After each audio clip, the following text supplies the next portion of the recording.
Are you a whiskey enthusiast or a collector of fine sake? Do you have ambitions of becoming a high-end bartender on a luxury cruise line or a buyer for a nationwide liquor store brand? Do you want to learn about the world of spirits out of your own personal interest, or want to use your knowledge to impress the right people and further your career? Well, if you answered yes to any of these questions, then a formal education courtesy of the Wine and Spirits Education Trust could be the very best next step for you. The WSET offers a 3-tiered program in spirits that covers a great breadth and depth of content that embraces the world's principal spirits, beverages, and liquors. And if you're curious about what to expect from these courses or how they might serve you, I've got just the right person here with me today. Her name is Charlene Rook, and she's a Vancouver-based drinks journalist, consultant, and certified WSET spirits educator to level 3. Well, today, Charlene is going to talk to us about the WSET spirits qualifications, whether they're for you, what jobs they can help you get, and why they should be your next steps if you're passionate about boozy beverages. Okay, Charlene, there are a number of programs out there for people who want to formalize and advance their knowledge of spirits and beverages. Can you tell me what makes the WSET certifications among the best in the world and why you recommend them? For sure. For me, how I came to it is I'm a journalist and I was a travel writer for a long time. And when you're traveling around the world for other reasons, just to visit a destination, generally the locals are very proud to show you what they make there. And that might be sweaters, it might be wine, but really almost everywhere in the world makes some kind of a spirit. They ferment and distill something and they're very proud to show it to you. And what I started to figure out, on your first distillery tour, it's very exciting and it's all new and they show you the still. But then you go to maybe a second or a third whiskey distillery or a third or a fourth rum distillery or your 7th Polish vodka tour. And you think, wait a minute, they told us that there and something different here. And then this place told me that. And it wasn't all quite fitting together for me because as a consumer, you tend to get maybe a bit of a romantic narrative about how a spirit is made. But for me, I was writing about it and sharing that with the public. I had to make sure I was really getting that right. I'm sure for lots of professionals or even just people very interested in drinking spirits and enjoying them, they actually want to know, why does it taste like that? How was this made? What went into it? And that kind of information was actually pretty hard to get before the WSET came along. You might have to read 12 or 15 books, which are professional level full books about rum or vodka or gin to get an inkling of how they're really made. So when this program kind of came around, talking about spirits from a way that is fact-based, it's international in the sense that there's something called the systematic approach to tasting, which applies to wine, sake, spirits, everything the WSET teaches, that allows you to write a tasting note that anybody in the world can read and understand, because of the common vocabulary and the descriptors. And even if it were translated into another language, it's this systematic approach to tasting and describing something. Right. And so all those things, it's fact-based, it's what I would call brand agnostic, so that the story is not coming from a specific vodka brand or rum brand or tequila brand, because they offer great information too, but it's brand neutral, fact-based, and just this idea that it's kind of international in scope and covers all the categories. All of that was really appealing to me, and I think has really kind of raised the bar for spirits education. Oh, fantastic. Okay, so what kind of person would be a great fit for such an education, do you think? Based on the fact I'm currently teaching some of these courses, and the people I see could be anybody from somebody working in the industry, so that could be a bartender, that could be a sales representative for a spirits brand, it could be a small batch distiller, and they certainly know how to make the stuff, but they might be wanting to enhance their palate, or maybe they make whiskey and they want some learnings from rum, that kind of thing. Enthusiasts, that could be anybody from somebody who over the past year, the pandemic, has gotten really interested in mixing cocktails at home and wants to understand why all these rums or gins taste different. It could be somebody who's involved in a whiskey or gin tasting club. And it's like, okay, I've now tasted 3 dozen of these. Why do they taste so different? And it's those people curious for a next level of learning. You have people that are whiskey or cognac or tequila or gin collectors. And at a level, you start to want to know, why are the nuances so different? So I do think there's been a real thirst for that kind of knowledge from amateurs as well as professionals. Oh, okay. Okay. Well, and speaking about jobs, what careers or jobs do these programs make possible? Well, I'll start with the things that I do, a journalist or an educator. And I will say that in this little niche area of spirits journalism, there aren't that many of us, and there aren't that many women, and there aren't that many people of color. And it represents a tremendous opportunity for somebody maybe looking for a niche of something to specialize in as like an influencer, a social media influencer. I've even seen competition type shows coming up around bartending, like TV shows, YouTube series, for people who really understand cocktails and bartending. There are competitions for people in the trade, things like Diageo's World Class, where you're not just mixing cocktails, you really have to have a nuanced understanding of what you're putting in them and how those spirits are made. So there's that whole kind of world of media and celebrity and influencers. There are people who have jobs and all they do is train people at big spirits companies. So you're in fact the person who's teaching the people at the rum company how to go out there and sell the rum. So like an educator, trainer at a different level. I think there's a level where to become a bar manager or a bar director or a beverage director for something like a restaurant group or a private club, golf course, any of these larger entities. To be a beverage manager or bar director at that level, you're going to need some credentials. That's an exciting job. I also think for somebody who's in the hospitality field, perhaps they're serving, perhaps they're a bar back, perhaps they're bartending, but they want a way to move up in the industry. Maybe this is a way to get it with credentials, as well as the hard work and elbow grease and everything it takes in the service industry. But for anybody in hospitality who has aspirations to make that a career and move up, I think credentials could be very helpful. So there's this, I mean, you could be a craft distiller. Maybe people want to open a specialized wine or liquor boutique, depending on the jurisdiction they're in.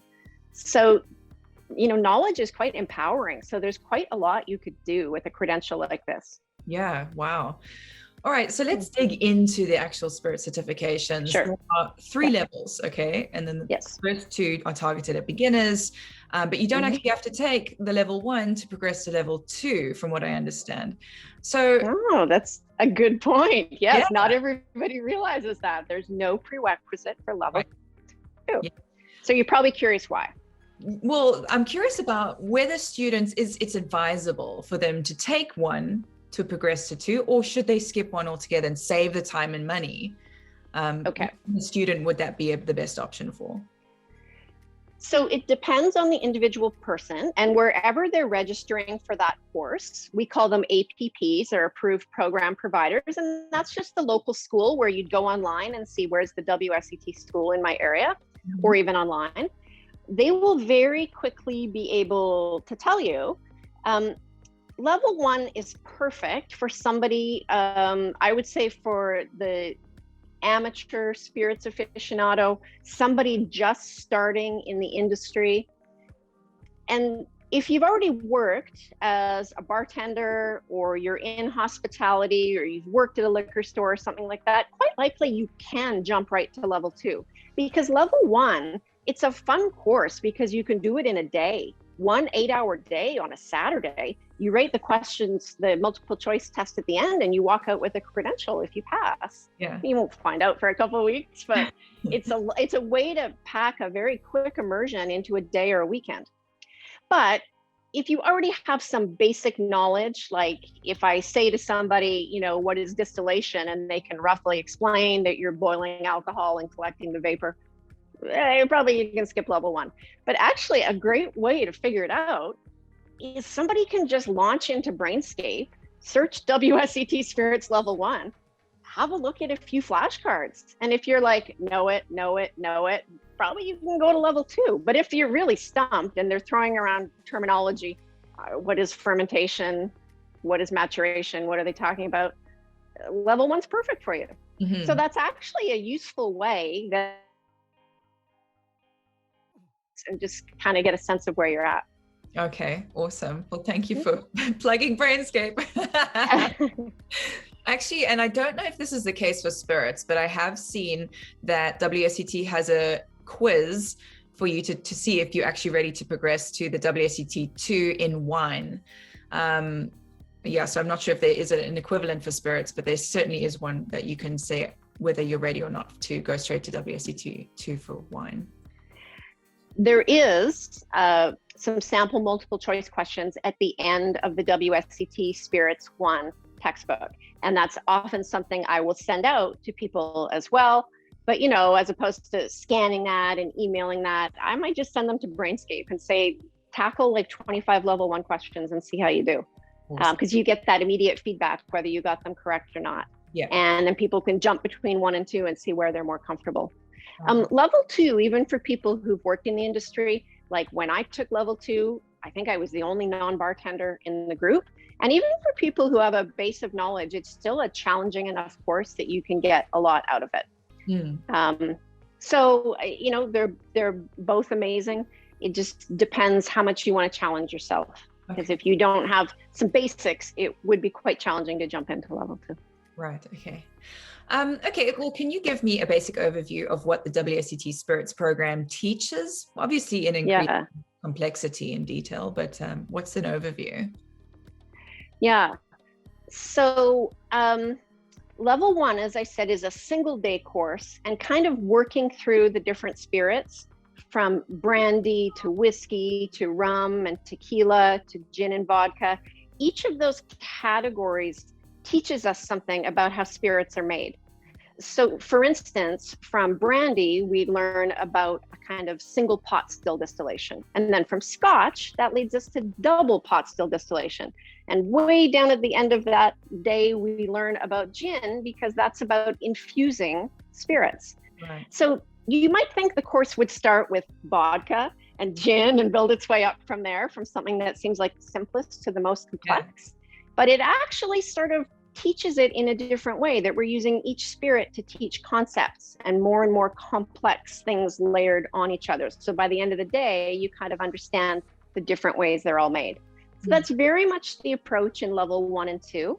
What's quite different between 1 and 2 is if you take the course in person or through self-study, is how many things you will be tasting. So as I mentioned, the WSET has something called the SAT, which is the systematic approach to tasting. And I took that all through my wine studies. It's very similar in spirits. And it's this approach that allows a WSET tasting note to be understood anywhere in the world, because you systematically break down the appearance, the nose, the palate, the finish, the quality markers. And at the end of the day, it's not really about whether you like the spirit or I like the spirit. It's about giving a kind of objective assessment of it based on the quality. So that's the point. And that's kind of a light bulb that goes on for a lot of people, because you can still write an excellent, thorough tasting note about a spirit you did not like at all. Right. So that's quite a different approach to when I do public tastings, or maybe I teach at a ticketed whiskey event. People are just interested in talking about flavors and what they like or dislike. But it's actually not our goal with the WSET. It's a systematic approach to tasting. Nice. So at level 1, you kind of, you taste something from each category, maybe 10 or 12 things in the scope of the day.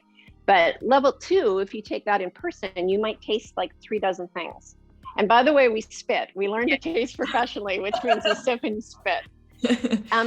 So, you will be tasting things you've maybe never tasted, like an aged cognac or an agricole rum or a mezcal. So that's quite fun with level 2. And then when you get to level 3, everything levels up so that we get a more advanced look at production techniques. So not just how rum is made and kind of the basic principles, but here are all the things you can manipulate to make almost any style of rum in the world. So it's a very professional level look at production and how it affects quality. Okay. And the other thing with level 3, if you take that in the classroom, you will now taste like 65 different things. And so things you have never seen or heard of, like, Chinese baijiu, certainly I've heard of it. I've seen it in my market. I'd never had an opportunity to taste much of it. Or Japanese shochu, or mezcal for that matter, tons of things.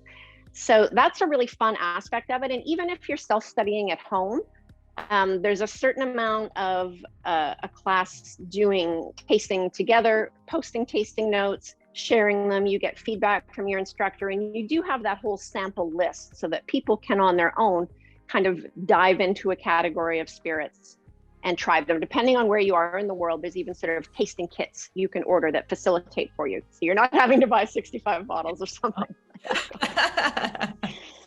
So that's kind of how it levels up. You stick with that systematic approach to tasting, but there are sort of more lines added to the tasting card, more layers, more nuances to the scale, so that we add the medium plus, the medium minus, all the different layers of things, instead of just saying that something is, pronounced or light. So everything takes on an additional layer of complexity and nuance as we move from level 1 to level 3.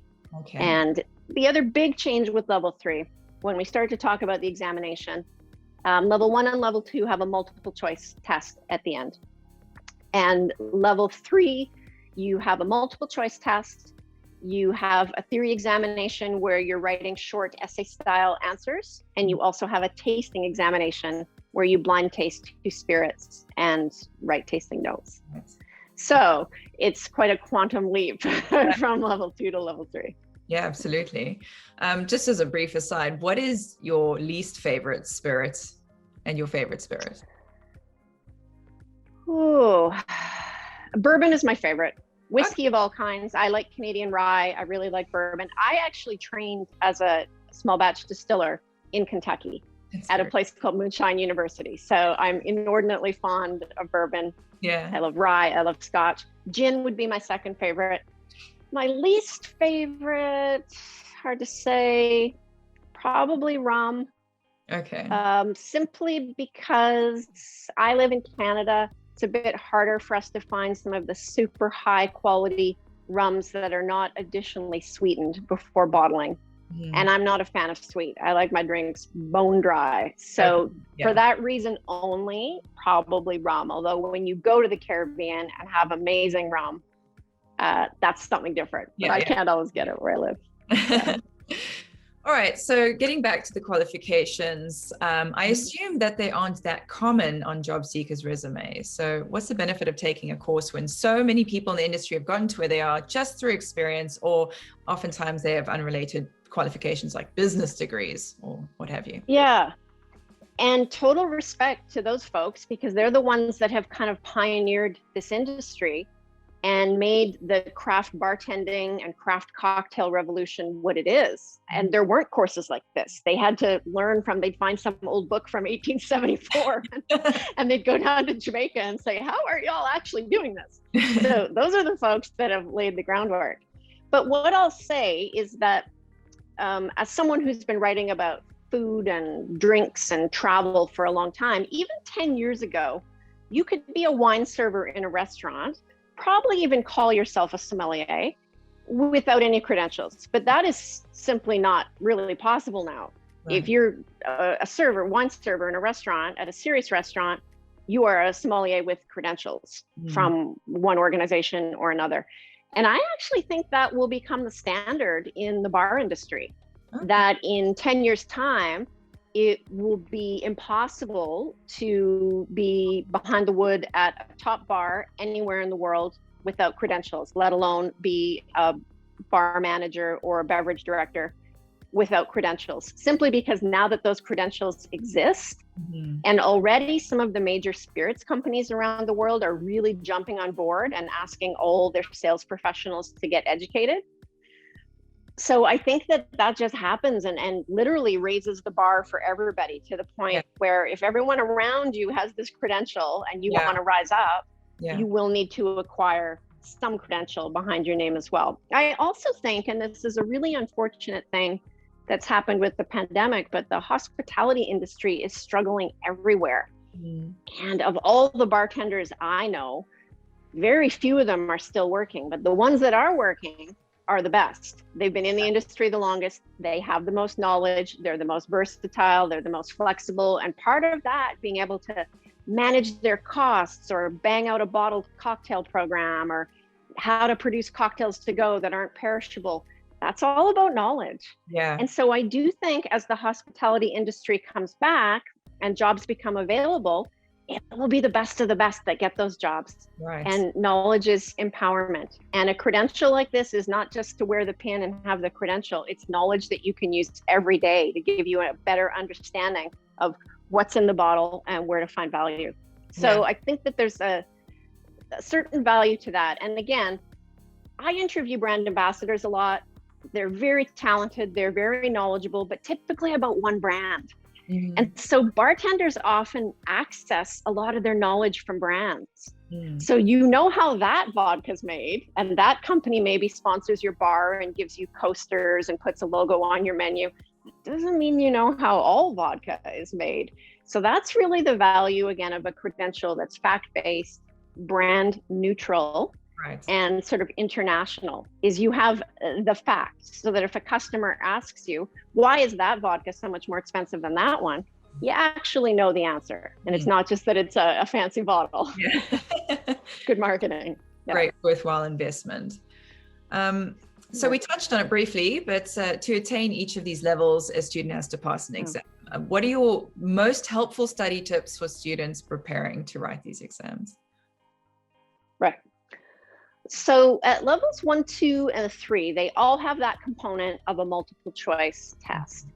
And we all know what that was like from school. You just have to memorize an awful lot of stuff. Mm-hmm. And a lot of this is kind of legal stuff. It's the laws in each country of production. You know, what proof is that spirit bottled at? What can it be legally distilled at? Can they add water? Can they add sugar? Can they add coloring? And a lot of that is just straight memorization. And I will say that when I was taking my qualifications, I used digital flashcards extensively. So that's where something like Brainscape comes in, and you can just drill yourself over and over again until you know those values. This is the European Union, this is Canada, this is the United States, this is the rule in France, and you do have to know all that stuff. Yeah. For the exam, anyway, how much of it you retain is up to you. So that's very important.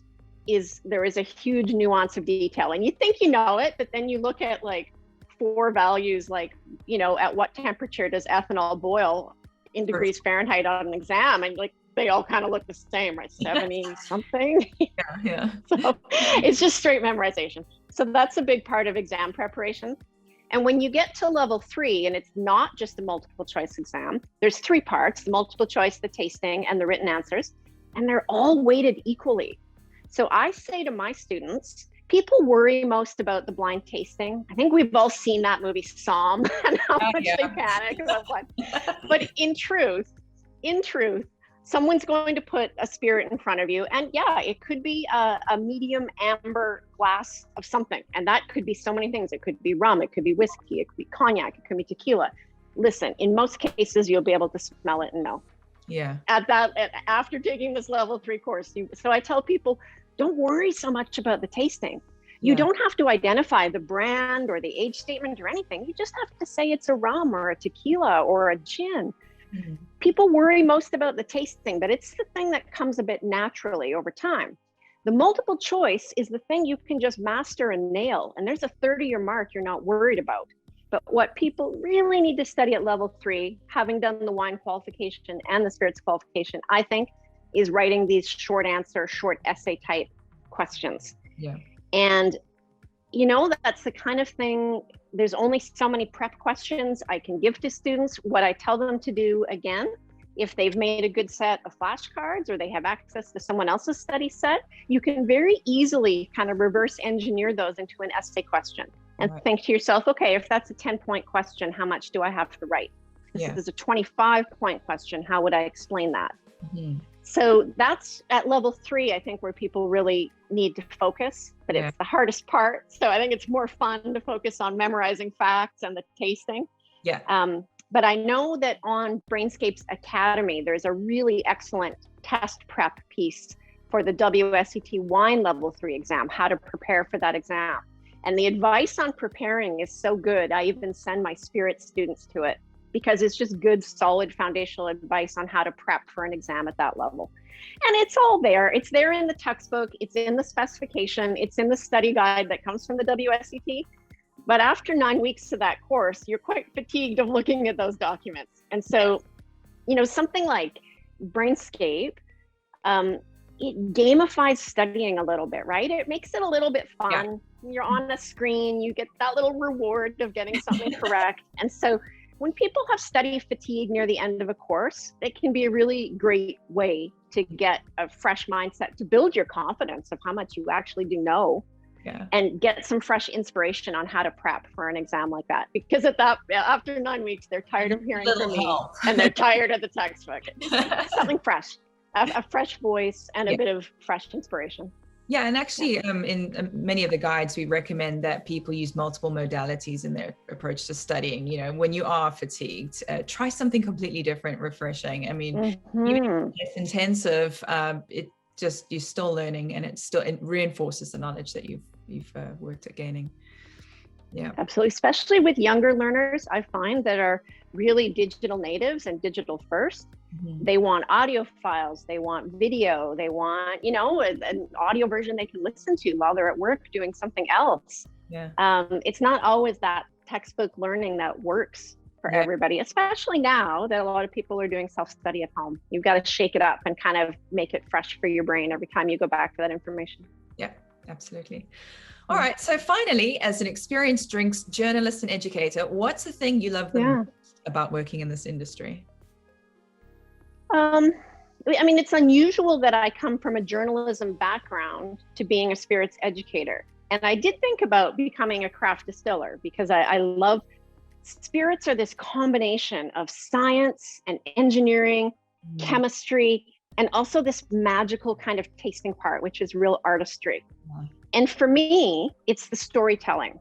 That's kind of the dots that I join between journalism and being a spirits educator, because the very best spirits that you taste, the ones that are memorable, that you love, that you can't forget the flavor of, it creates a kind of powerful sensory memory, and you might or might not know the story behind that bottle. But once you know it, it is much more profound. Yeah. And some of the places I've been around the world, like I was at sort of a street party in Jamaica that we stumbled into, and it turned out it was a funeral wake. Oh, and they were drinking rum punch and really celebrating the life of somebody who had passed away too young. I've been to Ireland on St. Patrick's Day. I've done a whole vodka tour of Poland. I've been throughout cognac distilleries in France. And wherever you go in the world, people are celebrating and mourning and toasting and sharing food and drinks and stories with a spirit in hand. And I just think that's so powerful as a means of human connection. Yeah. And it's that part of it, the story behind what's in the bottle and really being able to explain why that tastes special. That's the part to me that's super exciting. It's just a part of culture. People have been fermenting and distilling things since the beginning of time. It's one of the most, it's one of the best ways to tap into a culture of a place you're visiting is to find out, the spirits that they're drinking and how they make them and how it relates to their culture and their history. And it's one of the things I love exploring when I travel is what are the locals drinking? Usually doesn't end well for me, but don't carry spitting with me when I do that.